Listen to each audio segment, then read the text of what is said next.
Do you know what you're doing? Do you? Who do you listen to? The people around you that are living lives just like you? Not knowing what they're doing? Not knowing where they're going? Oh, well, I'm going to do this. I don't like it, but it makes a lot of money, so I'm going to do it. That's a ridiculous thing to do, to think that way. If you're going to do something, enjoy it. Because the more you enjoy it, the easier it is to do.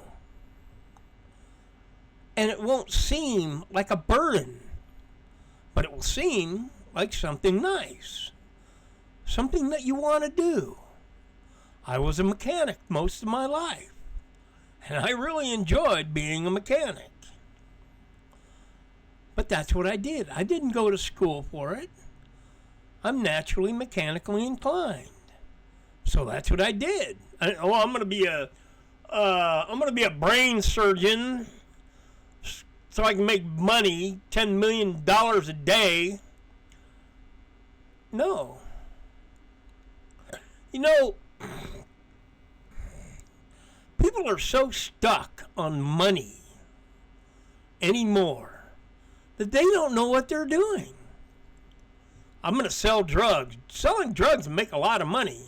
Okay, it'll make a lot of time in jail if you get caught. Well, I won't get caught. Really? I've known a lot of people that have said that, and guess what? That's right. They ended up in prison. But do you know what you're doing? Do you know what you like to do? Or do you just sit there on your phone, playing games, tapping out messages to people you don't even see? You don't even know who they are. For all you know, they could be murderers, rapists. They could be anything. They could be spies from China. You don't know.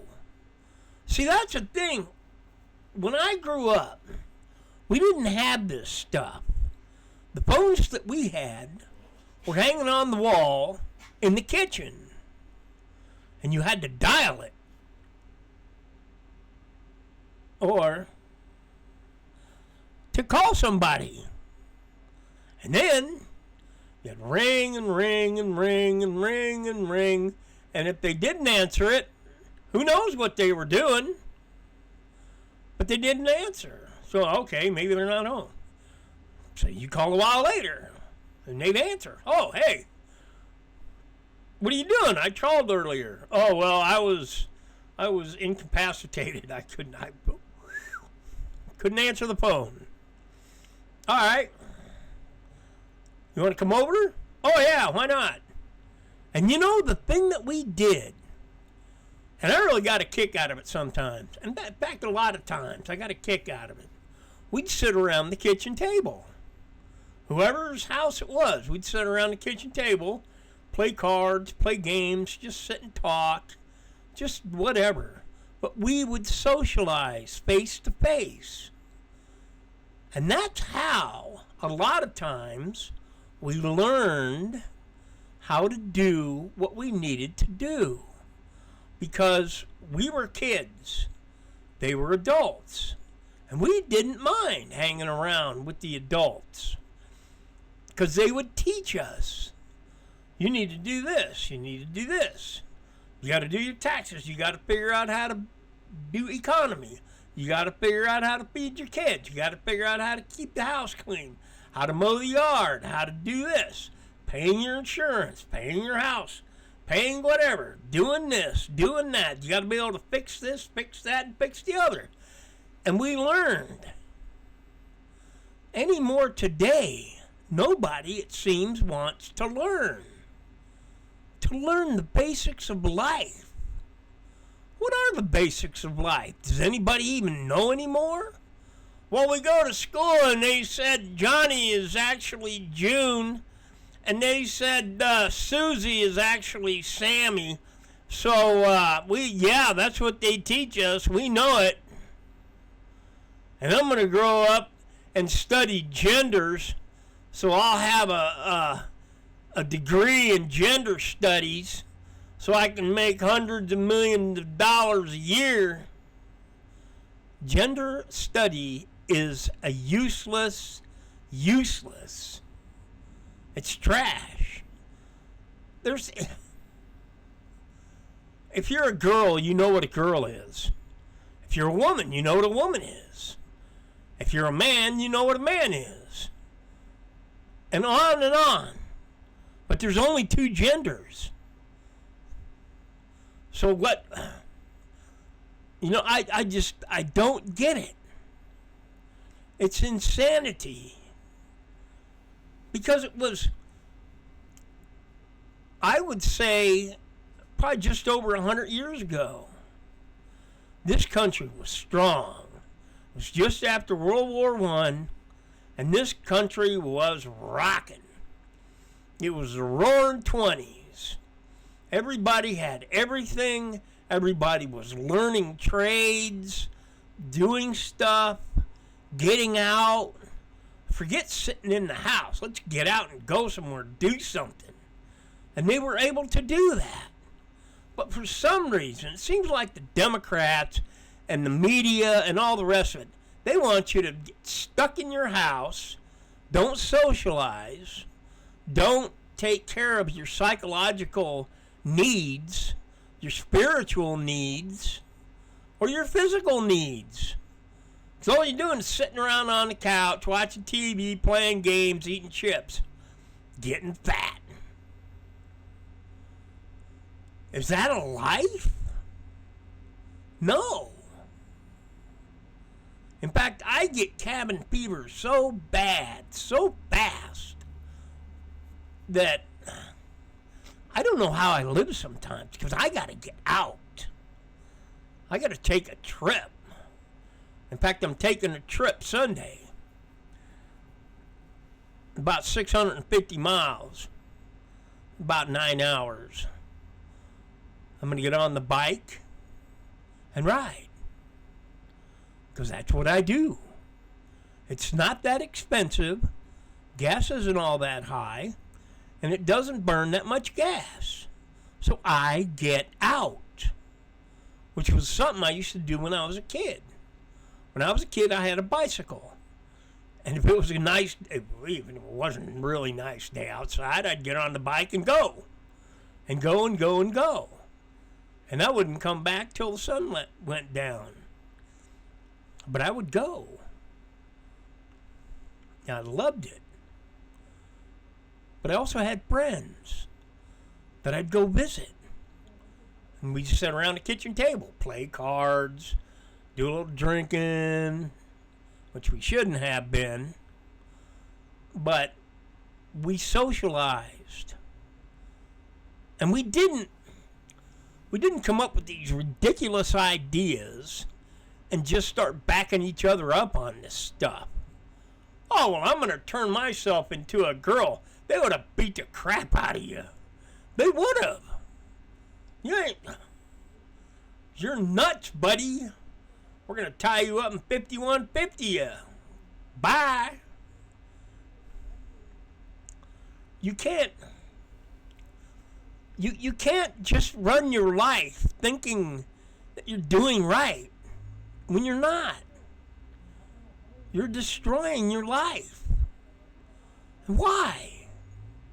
Why? Because it's the easy thing to do.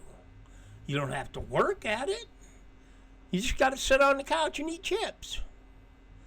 And think that sex is life. Sex ain't life. Life ain't sex. Life is life. Life is getting exercise. It's getting spiritually built up. It's getting psychologically built up. To be fit. To be healthy. In mind and body. And in your spirit. You see, we were made that way. We didn't just come from some giant bang, and here you are. Something exploded. Well, no, nothing exploded, but there was an explosion, and now we have the planet's Earth and all the stars and all the rest of the debris and all the rest of that, and it just came from something that was nothing exploded. And so time passed and passed and passed. Here's another question. They say, I don't know how they say this, they say that man evolved. If man evolved, why are there not writings from before the biblical writings? Huh? They would have had something to write on, something to write with. How come there aren't writings? How come there aren't any memorialization of what was going on? No stories coming out of whatever Jim was doing over there back when he was banging two rocks together. How come there's nothing? Because there was nothing. It began when God spoke words. When God created the heavens and the earth.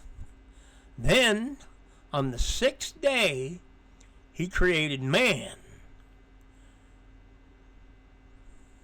Yeah. And then he gave man, the first thing he gave him was responsibility.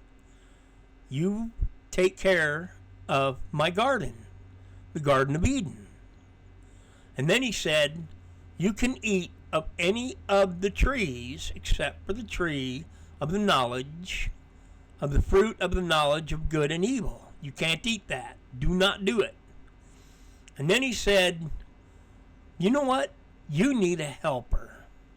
And so Adam fell asleep. God took one of his ribs and made Eve, a woman. Why a woman? Procreation. So they can have kids to carry on the population, to keep growing.